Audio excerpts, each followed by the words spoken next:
Good morning बच्चों। आज हम 12 का एक चैप्टर पढ़ा रहे हैं जिसको कहते हैं केमिकल काइनेटिक्स। ये 12 का चैप्टर है बेटे, जिसको कहते हैं केमिकल काइनेटिक्स। केमिकल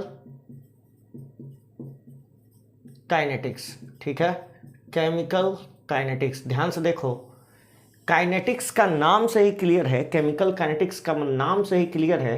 काइनेटिक्स का मतलब होता है बेटा स्पीड या फिर वेलोसिटी। मतलब वो ब्रांच ऑफ केमिस्ट्री जो किसको डील करेगा बेटा, स्पीड या फिर वेलोसिटी को, या इसी को आप रेट कह दो, उसी को कहते हैं केमिकल काइनेटिक्स। ठीक है, मतलब बोलेंगे ना कि ब्रांच ऑफ केमिस्ट्री, ऐसे बोल सकते हैं। मतलब स्टडी ऑफ, हम डायरेक्ट लिख रहे हैं, स्टडी ऑफ रेट, या फिर इसी को क्या कहो बेटा, स्पीड, या इसी को क्या कहो, velocity of reaction. Velocity of reaction per unit time. Study of, per unit time को हटा दो, स्टडी ऑफ रेट, स्पीड या velocity of reaction and various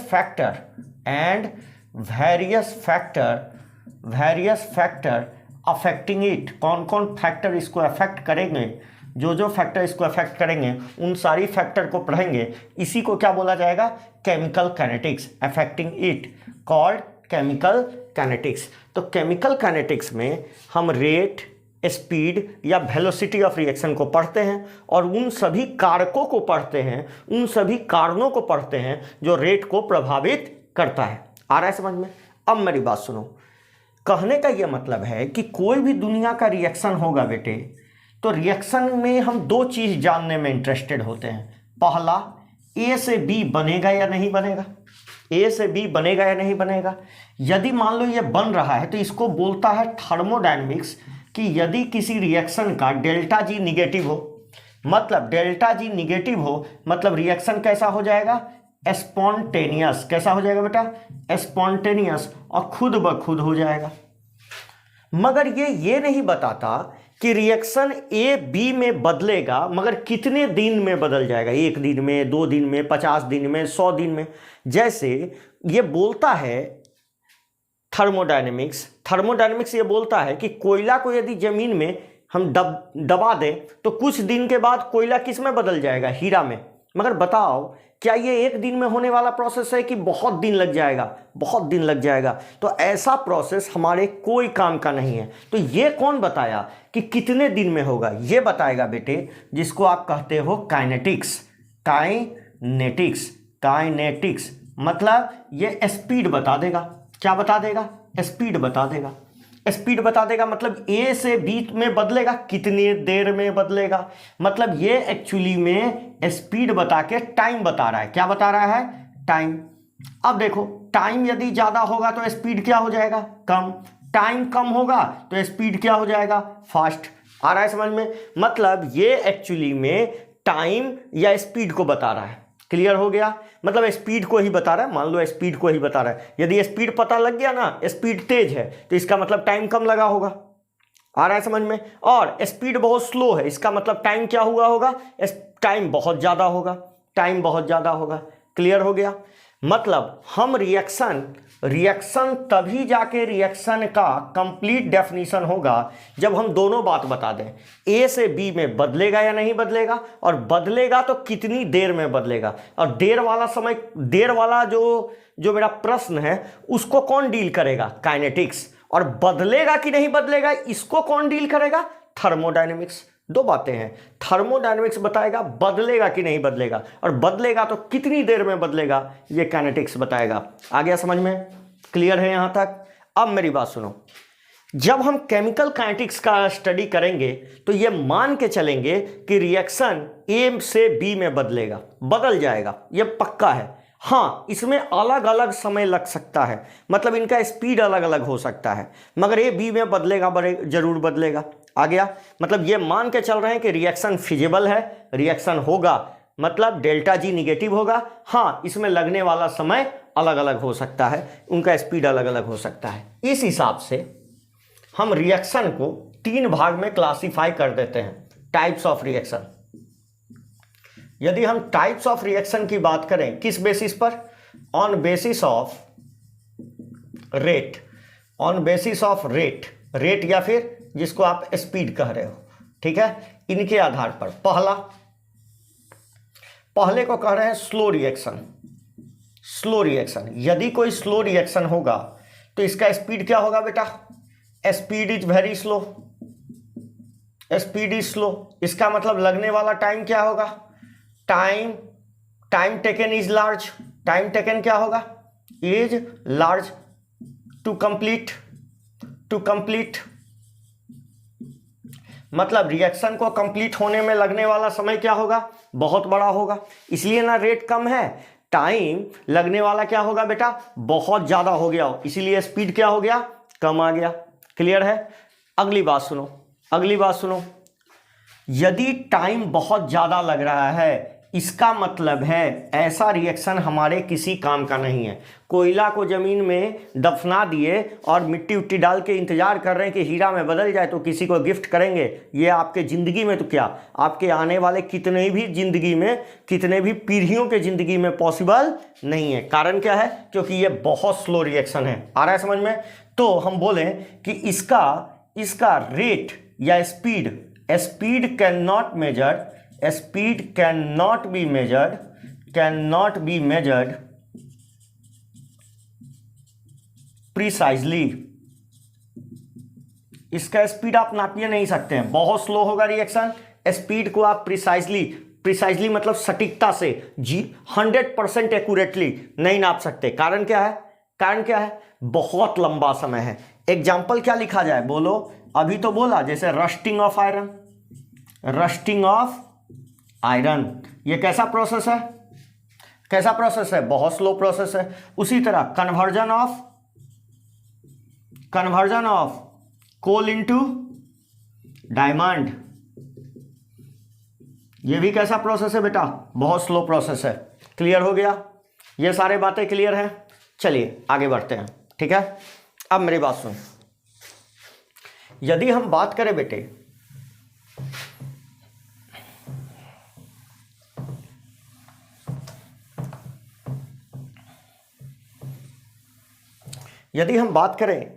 दूसरे टाइप का रिएक्शन, जिसको आप कहोगे फास्ट रिएक्शन। कौन सा रिएक्शन? फास्ट रिएक्शन, ठीक है।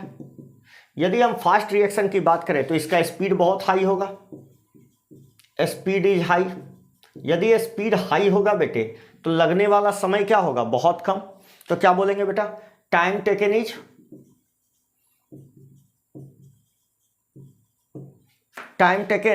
इज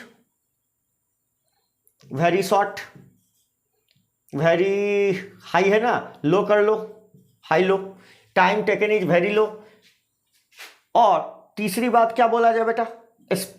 स्पीड, इसका भी speed can not be measured precisely.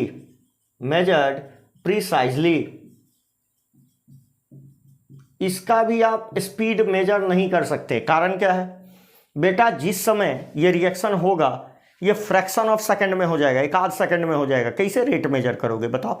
बम है, बम को गए पढ़ने के लिए, मुंह तर फट गया, अरे निपट जाओगे। आ गया समझ में? मतलब ऐसे रिएक्शन का भी आप रेट मेजर नहीं कर सकते। आ गया समझ में? ऐसे रिएक्शन का रेट मेजर नहीं होता बेटे। क्लियर हुआ?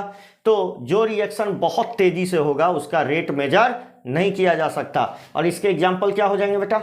Ionic reaction. जितने भी आयोनिक रिएक्शन होंगे, जैसे जितने भी एसिड बेस रिएक्शन होंगे, एसिड बेस रिएक्शन सोच के देख। HCl को यदि NaOH से मिला दें तो ये एक आध घंटा इंतजार करेगा क्या कि तुरंत रिएक्शन हो जाएगा? 2 मिनट में रिएक्शन होगा और क्या बनेगा? NaCl plus H2O। एक आध सेकेंड में रिएक्शन हो गया। आप कैसे मेजर करोगे? डालते डालते रिएक्शन हो गया। आ रहा है समझ में? दूसरा होता है न्यूट्रलाइजेशन। दूसरा होता है बेटा, दूसरे को कहते हैं प्रेसिपिटेशन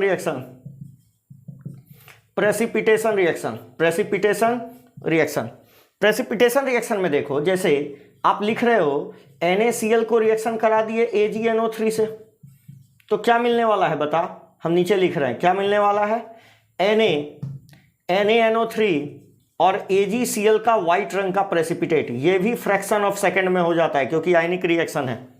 आ गया समझ में? तो ionic reaction fraction of second में होगा और इसका भी रेट आप मेजर नहीं कर पाओगे। आ रहा है समझ में? सटीकता से नहीं बता पाओगे, स्पीड नहीं बता पाओगे। तो तब तो सवाल हुआ कि ये भी रिएक्शन मेरे लिए थर्मोडायनेमिकली बेकार, मतलब काइनेटिकली बेकार है, और ये भी काइनेटिकली क्या है मेरे लिए बेकार। इसका मतलब कौन हमारे लिए बढ़िया है? तो जो ज़्यादा ना फास्ट हो, जो ज़्यादा ना स्लो हो, वैसा ही रिएक्शन को हम स्टडी करेंगे। इसका मतलब मॉडरेट रिएक्शन। तीसरा कौन सा कैटेगरी है? Moderate reaction. तो मॉडरेट रिएक्शन वो होता है जो एक कांस्टेंट गति से चलेगा, ठीक है, फिक्स गति से चलेगा। तो इसका डेफिनेशन क्या लिखा जाए? यहां लिख रहे हैं बेटा, मॉडरेट रिएक्शन। ध्यान से सुनो, जिसका रेट आप प्रिसाइजली मेजर कर पाओ, मतलब जिनका स्पीड ना बहुत ज़्यादा हो ना बहुत कम हो। लिख लो, मतलब इसका हम बोल सकते हैं rate can be measured precisely. इसका रेट आप बहुत सटीकता से निकाल सकते हो। एग्जाम्पल लिखेंगे तो क्या लिखेंगे? Molecular reaction. कैसा रिएक्शन? Molecular reaction. जितने भी मॉलिक्यूलर रिएक्शन होते हैं उनका रेट आप आसानी से क्या कर सकते हो? मेजर कर सकते हो। जैसे हम एग्जाम्पल बोले, जैसे H2O2 को तोड़ दो तो क्या मिलने वाला है? H2O + O2। उसी तरह PCl5 को तोड़ दो, क्या मिलने वाला है? PCl3 + Cl2। ये सब रिएक्शन मॉलिक्यूलर लेवल पर होते हैं बेटा, इसीलिए ये रिएक्शन का रेट हम मेजर कर सकते हैं। आ गया समझ में यहाँ तक? आइए, अब बार बार हम रेट, स्पीड या फिर किसकी चर्चा कर रहे हैं? रेट, स्पीड, इन्हीं सब की चर्चा कर रहे हैं। रेट, स्पीड, वेलोसिटी, यही तीनों वर्ड एक जैसे ही हैं, ठीक है। रेट कहो, वेलोसिटी कहो, स्पीड कहो, सब एक ही है। बहुत टीचर लोग बोलते हैं अलग अलग है, 1 घंटा है, उन लोगों को पत्ते नहीं है। सब चीज़ एक चीज़ है, ठीक है। अब मेरी बात सुनो, यहाँ देख, यदि हम बात करें रेट या स्पीड या वेलोसिटी ऑफ रिएक्शन, हम बोल रहे हैं रेट, स्पीड सब एक ही है, इसलिए हम स्लैंट लाइन का यूज कर रहे हैं। वेलोसिटी ऑफ रिएक्शन, ठीक है। एक्चुअली में ये चेंज इन कंसंट्रेशन है, मतलब रेट जो निकालोगे वो एक्चुअली में change in concentration per unit time है। मगर कब? जब सॉल्यूशन हो, जब क्या हो? सॉल्यूशन फेज में रिएक्शन हो रहा हो, ठीक है। मगर यदि आपने रेट लिखा गैसियस फेज के लिए तो चेंज इन प्रेशर लिख लेना, change in pressure per unit time. ये किसके लिए? गैस के लिए। आ गया समझ में? तो ये लिखना है सॉल्यूशन के लिए, ये लिखना है गैस के लिए। क्लियर? ये लिखना है सॉल्यूशन फेज और ये किसके लिए बेटा? बोलो, गैस फेज के लिए। तुम ही सोचो, यदि एक रिएक्शन सॉल्यूशन फेज में हो रहा होगा तो उसका क्या बदल रहा होगा? कंसंट्रेशन। रिएक्टेंट का कंसंट्रेशन घट रहा होगा, प्रोडक्ट का कंसंट्रेशन क्या हो रहा होगा? बढ़ रहा होगा। क्लियर? और उसी तरह कोई गैस है, ठीक है, तो गैस में रिएक्टेंट का कंसंट्रेशन क्या, रिएक्टेंट का प्रेशर क्या हो रहा होगा? कम। अब प्रोडक्ट का बढ़ रहा होगा, या प्रोडक्ट का कम हो रहा होगा, रिएक्टेंट का बढ़ रहा होगा। जैसा सिचुएशन होगा उसी हिसाब से। आ गया समझ में? अब मेरी बात ध्यान से सुनिए। तो इस तरीका से हम रेट मेजर करते हैं। क्या मेजर करते हैं बेटा? रेट। जरा यूनिट बता सकते हैं इसका? हाँ जी, क्यों नहीं बता सकते हैं। कंसंट्रेशन का यूनिट होता है मोल पर लीटर। यदि यूनिट हम बताने पर आ जाएं तो एकदम बता सकते हैं। इस कंसंट्रेशन का यूनिट होता है मोल पर लीटर और टाइम का यूनिट होता है सेकंड। तो नीचे से ऊपर जाएगा तो सेकंड -1 बता सकते हैं। मोल पर लीटर सेकंड -1। और मेरी बात सुन, अब प्रेशर के टर्म में बताते तो क्या बताते? प्रेशर का यूनिट क्या होता है? ATM। और टाइम का यूनिट क्या होता है? सेकंड। जैसे यहाँ कंसंट्रेशन का यूनिट क्या होता है? मोल पर लीटर। और टाइम का यूनिट क्या होता है? सेकंड। तो लिख सकते हैं ना, मोल पर लीटर पर सेकंड। यहाँ क्या लिख सकते हैं? बोलो, ATM पर सेकंड लिख सकते हैं। ये प्रेशर के टर्म में और ये कंसंट्रेशन के टर्म में। ये फिक्स होता है बेटा, इसको मत बदलिएगा, ये फिक्स होता है, ठीक है। मतलब रेट का यूनिट हमेशा फिक्स होगा, मोल पर लीटर पर सेकंड, ATM पर सेकंड। जब सॉल्यूशन फेज में रिएक्शन हो रहा होगा तो ये, और जब गैसियस फेज में हो रहा होगा तो ये। क्लियर है? क्लियर है? आइए आगे बात करते हैं। अब टाइप्स ऑफ रेट, जहां भी रेट या स्पीड आता है, याद कीजिए बच्चा में हम लोग पढ़े थे 11th क्लास में। अच्छा है आप लोग भी तो 11th क्लास, ये तो 12th का चैप्टर है यार, अब तो पढ़ के आओगे दांत तोड़ देंगे तुम लोगों का, ठीक है। यहाँ देख, जहां भी रेट रेट या स्पीड आता है, रेट और स्पीड आता था, तो कितने टर्म डिफाइन करते थे रेट या स्पीड के लिए? दो, एवरेज, एवरेज रेट, और दूसरा क्या डिफाइन करते थे? इंस्टेंटेनियस। पता है, याद आया? इंस्टेंटेनियस। याद कर, ये डेल्टा टी टाइम के लिए डिफाइन होता था और ये डेल्टा टी टेंस टू 0 के लिए डिफाइन होता था, तो इसी को क्या लिख लेते थे? D T. याद आया? हाँ जी। तो जब भी एवरेज रेट की बात होगी तो एक टाइम इंटरवल, इसको क्या कहते हैं? Time interval. टाइम इंटरवल के लिए डिफाइन होता था और यह किसी पार्टिकुलर टाइम पर डिफाइन होता था। पार्टिकुलर टाइम, याद आया? यह किसी पार्टिकुलर टाइम पर डिफाइन होता है। जैसे हम बोलें कि अभी हम पढ़ा रहे हैं, 1.5 घंटा तक क्या किए? पढ़ाए, ठीक है। मगर पूछ दे 1.5 घंटा में हम 35वां सेकंड क्या किए? तो आपसे गप्पी लड़ाए। आ रहा है? एग्जैक्ट टाइम पूछे तो इंस्टेंटेनियस, और एक गिवन टाइम इंटरवल में पूछे तो क्या? एवरेज। ज्यादा केस में हम इंस्टेंटेनियस का यूज करेंगे, ठीक है। आप एवरेज का भी यूज कीजिए, कोई फर्क नहीं, ठीक है। अब मेरी बात सुनिए, यदि हम रिएक्टेंट के लिए बात करें, किसके लिए बात करें? रिएक्टेंट के लिए। रिएक्टेंट, तो रिएक्टेंट का समय के साथ कंसंट्रेशन क्या हो रहा होगा? Concentration of reactant decreases over time. जैसे जैसे समय बढ़ेगा कंसंट्रेशन ऑफ रिएक्टेंट क्या होगा? हम कंसंट्रेशन के टर्म में ही बात कर रहे हैं बेटा, क्योंकि हम मान के चल रहे हैं सॉल्यूशन फेज में रिएक्शन हो रहा है। तो कंसंट्रेशन क्या बोलेंगे? Concentration of reactant decreases with time. समय के साथ क्या होता जाएगा? घटता जाएगा। मतलब यदि टाइम t1 है और कंसंट्रेशन c1 है, और यदि टाइम t2 हो गया, कंसंट्रेशन c2 हो गया, तो जाहिर सी बात है c1 से c2 क्या होगा? छोटा होगा।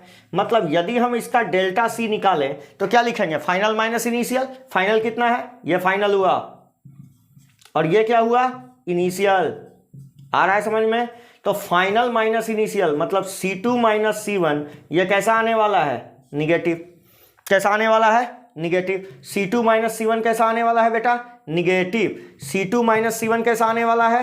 निगेटिव। c2 minus c1। तो रेट कभी भी निगेटिव नहीं होता। हम यहां एवरेज रेट लिख रहे हैं, ध्यान से देखो, रेट कभी निगेटिव नहीं होता। तो एवरेज रेट इक्वल टू क्या लिख लें? बोलो, delta C by delta T. हम जान रहे हैं कि ये टर्म निगेटिव आ रहा है, तो रेट कभी भी निगेटिव नहीं होता, इसलिए इस पर माइनस साइन पहले ही लगा लेते हैं। क्यों? क्योंकि ये निगेटिव होगा और ये निगेटिव, तो ये पॉजिटिव आ जाएगा ना, आ जाएगा ना। तो रेट कभी भी निगेटिव नहीं होता। तो जब भी रेट किसके रिस्पेक्ट में लिखा जाए? रिएक्टेंट के टर्म में, तो उसके आगे कैसा साइन आएगा? निगेटिव। अब ग्राफ देखो इसका, एक छोटा सा ग्राफ है, कोई बहुत बड़ा ग्राफ नहीं है। ये नहीं कि इस पर धर के पीएचडी कर रहे हैं, ठीक है, पीएचडी वगैरह नहीं करनी है इस पे। देखो और बस समझ गए, ठीक है ना। अब मेरी बात सुनो, यदि हम बात करें इसका ग्राफ का, तो इसका ग्राफ कैसा आएगा? यदि यहां कंसंट्रेशन ले ले रिएक्टेंट का और यहां क्या? टाइम, तो समय के साथ इसका कंसंट्रेशन क्या हो रहा होगा? घट रहा होगा। ये टाइम t1 ले लें, ये टाइम t2 ले लें, ठीक है। तो देखो ये c2 कंसंट्रेशन है और ये क्या है? c1 concentration. तुमको दिख रहा होगा कि t2 जैसे t2 बड़ा है t1 से, यही कारण है c1 छोटा है किससे? c2 से। नहीं है क्या? सॉरी उल्टा हो गया ना यार, c2 छोटा है किससे? c1 से। मतलब डेल्टा c कैसा आने वाला है? निगेटिव। आ गया समझ में? मतलब रेट कैसा आने वाला है? रेट कैसा आएगा? इसका रेट कैसा आएगा? Delta c upon delta t। R average को क्या लिख सकते हैं? बोलो, delta c upon delta t। मगर क्या साइन लगाना पड़ेगा? निगेटिव, क्योंकि रेट कभी भी निगेटिव नहीं होता। क्लियर है? यदि हम इसी में इंस्टेंटेनियस की बात करते, आर इंस्टेंटेनियस, तो क्या करते बेटा? डेल्टा टी टेंस टू क्या लिख लेते? 0। मतलब इस टर्म को हम क्या उठा के कर लेते? बोलो, डेल्टा टी टेंस टू 0 क्या लिख लेते? इसको लिख लेते D C upon D T, और आगे कैसा साइन लगा लेते? निगेटिव। क्लियर हो गया? क्लियर हो गया? मतलब डेल्टा टी टेंस टू क्या करवा लिए? 0। समय अंतराल बहुत छोटा ले लिए, मैथमेटिक्स है, समय अंतराल क्या ले लिए? बहुत छोटा। इसका मतलब समझो, यदि इसी ग्राफ में हमको किसी पार्टिकुलर टाइम में निकालना होगा, अच्छा कंसंट्रेशन समय के साथ डिक्रीज कर रहा है रिएक्टेंट का, हमको इस समय पर निकालना है किसी पार्टिकुलर टाइम पर, तो इस पर स्लोप डालो ना जी, यही तो स्लोप है। क्या है ये? स्लोप। ठीक है, स्लोप। और ये स्लोप जो है ये एक्चुअली में क्या है? स्लोप ऑफ टेंजेंट है, टेंजेंट, स्लोप ऑफ टेंजेंट। इसको इसके बराबर भी लिख सकते हो। देखो मतलब R instantaneous equal to minus D C upon D T. Graph दिया रहेगा तो उसका क्या निकाल देंगे? स्लोप। स्लोप मतलब कौन सा थीटा? टेन थीटा, और इसी को एम लिखते हैं। ठीक है, मतलब टेन थीटा पता हो, इसका मतलब आपको क्या पता है? किसी ग्राफ में उसका टेन थीटा बता दे, ये एंगल बता दे आपको, ये एंगल बता दे, तो आप उसका क्या निकाल सकते हो? Instantaneous rate. क्या बता सकते हो? इंस्टेंटेनियस रेट बता सकते हो। क्लियर हो गया? अब देखो प्रोडक्ट के केस में, किसके केस में? प्रोडक्ट। यदि हम प्रोडक्ट के बारे में बात करें, प्रोडक्ट के, ये तो रिएक्टेंट के बारे में है, तो इसका कंसंट्रेशन क्या हो रहा होगा समय के साथ? कंसंट्रेशन ऑफ प्रोडक्ट इंक्रीजेज, ये बढ़ रहा होगा, इंक्रीजेज विथ टाइम, टाइम के साथ इसका कंसंट्रेशन बढ़ रहा होगा। इसका मतलब यदि टाइम t1 ले लें, यहाँ पर कंसंट्रेशन c1 है, टाइम t2 ले लें, यहाँ कंसंट्रेशन c2 है, तो हम ये बोल सकते हैं कि c2 बड़ा होगा किससे? c1 से। तो डेल्टा c कैसा आ जाएगा बेटा? डेल्टा c पॉजिटिव आ जाएगा। मतलब इसका आर एवरेज लिखा जाए तो क्या लिखेंगे?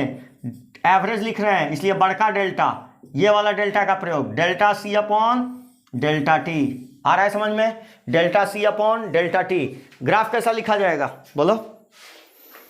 ग्राफ लिखा जाएगा बेटे, ग्राफ कुछ इस तरह का आएगा। देखो उसका ग्राफ घट रहा था तो इसका ग्राफ क्या होगा? बढ़ेगा। बहुत अच्छे। इसका ग्राफ समय के साथ क्या होगा? ये टाइम है डेल्टा, ये टाइम है इधर की ओर, और ये कंसंट्रेशन है, तो इसका ग्राफ समय के साथ क्या हो रहा होगा? बढ़ रहा होगा। देखो ये टाइम t1, कंसंट्रेशन कितना? c1, ये टाइम t2, कंसंट्रेशन कितना? c2। देखो c2 बड़ा है किससे? c1 से, और ये देखो ये टाइम इंटरवल है। आ रहा है समझ में? और ये क्या है? ये जो चेंज है ये क्या है? Delta c। ठीक है, डेल्टा c। क्लियर हो गया? तो चलो यदि हम डेल्टा c निकाल ले तो क्या आ जाएगा? c2 माइनस c1, और इसमें डेल्टा t से डिवाइड कर दें तो यही क्या आ जाने वाला है? Are average. क्लियर हो गया? आओ इधर, अगली बात हम करें इंस्टेंटेनियस की। इसी में आर इंस्टेंटेनियस प्रोडक्ट का लिख लें। आर इंस्टेंटेनियस तो क्या लिख लेंगे? इसी को पचका के क्या कर लेंगे? D C upon D T कर लेंगे। और इसको कैसे? मतलब ये क्या है? ये एक्चुअली में स्लोप ऑफ क्या है? टेंजेंट। Slope of tangent. कैसे पता चला कि ये प्रोडक्ट है? पॉजिटिव साइन है। कैसा साइन है? पॉजिटिव। यदि यहाँ निगेटिव साइन होता तो क्या होता? रिएक्टेंट घट रहा होता। यहाँ पॉजिटिव साइन है इसलिए ग्राफ बढ़ेगा, बढ़ेगा। ये प्रोडक्ट का ग्राफ है। देखो प्रोडक्ट, मान लो इस समय पर निकालना होता तो यहाँ क्या डाल देते? स्लोप। स्लोप डाल देते। इस स्लोप का एंगल क्या बताएगा? इसी स्लोप का एंगल क्या बताएगा? Tan theta. इसी स्लोप का एंगल टेन क्या बताएगा? टेन थीटा ले लेंगे, वही टेन थीटा क्या बताएगा? Instantaneous rate. क्लियर हो गया? ये कंसंट्रेशन है और ये टाइम है। आ गया? हाँ, ये कंसंट्रेशन है और ऊपर क्या है? टाइम। क्लियर हो गया बेटे? आइए और बात करते हैं। ठीक है, चलिए आज यहीं तक पढ़ते हैं, अगले लेक्चर में जब मिलेंगे तो इससे आगे बात करेंगे। आज हमने आपको बता दिया। अच्छा एक टर्म और लिख लीजिए, एक टर्म और देख लीजिए कि एक टर्म, लास्ट टर्म देख लीजिए कि ऐसे कौन कौन फैक्टर हैं जो रेट को अफेक्ट करते हैं। तो लिखो factor affecting rate of reaction, ये लास्ट टॉपिक आज का। देखो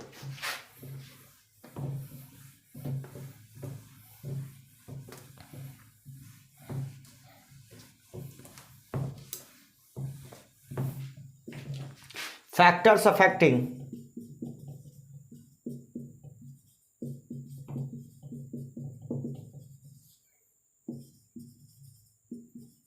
रेट ऑफ रिएक्शन।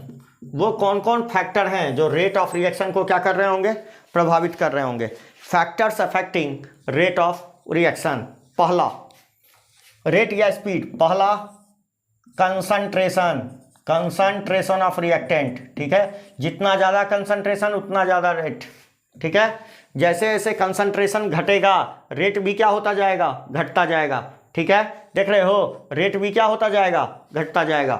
अब मेरी बात सुनो, सेकेंड प्रेशर, तीसरा सबसे ज़्यादा रेट को या स्पीड को जो प्रभावित करता है बेटा वो होता है टेम्परेचर, चौथा होता है बेटा कैटलिस्ट, पांचवा जो होता है वो सरफेस एरिया होता है बेटा, surface area of reactant, area of reactant. यदि कोई पाउडर फॉर्म में है तो उसका रेट ज़्यादा होगा जो लंप फॉर्म में है, लंप फॉर्म का रेट हमेशा कम होगा और पाउडर फॉर्म का रेट क्या होगा, हमेशा ज़्यादा होगा, क्योंकि सरफेस एरिया ज़्यादा होता है। और छठा जो बात होगा बेटा, छठा जो बात होगा लाइट, कहीं कहीं कुछ कुछ रिएक्शन को लाइट भी क्या करती है, प्रभावित करती है। तो यही 6 फैक्टर हैं जो रेट को क्या करते हैं, प्रभावित करते हैं। और भी फैक्टर हो सकते हैं मगर मुख्यतः कितने हैं, 6 हैं जो हमको डील करने हैं। ठीक है, तो अगले लेक्चर में जब मिलेंगे तो इससे आगे बात करेंगे। Thank you.